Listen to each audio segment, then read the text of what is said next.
The perception I have of my responsibility and role is as follows.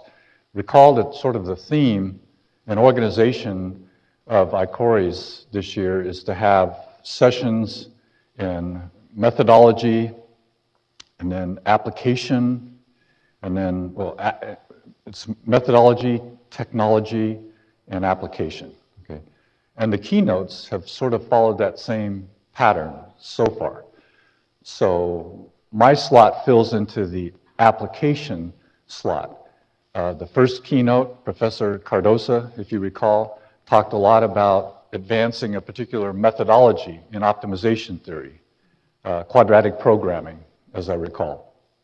And then yesterday, Professor Awad really advanced a methodology, although he may not necessarily call it that, known as knowledge management, the evolution of decision analysis, capturing that in ways that can be used in positive ways and not forgotten, which we humans have a tendency to do.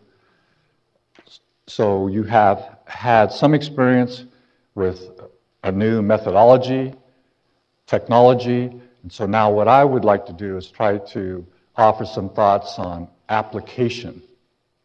Now, the focus of the application is to military supply chains, which many of you probably can relate to, if not directly within the military, certainly in the corporate world. And most of you probably are more knowledgeable about the underlying theory behind supply chain, which is relatively new, than I am.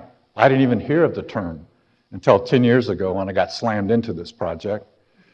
Okay, so I'll try to focus on applying operations research in all its dimensions: descriptive analytics, prescriptive analytics, predictive analytics, and then pull it all together in terms of applying it within a large-scale complex enterprise using management innovation. So that's the focus of my presentation, if that's okay. Now, the other speakers had a few charts and then spoke quite eloquently at length on each chart.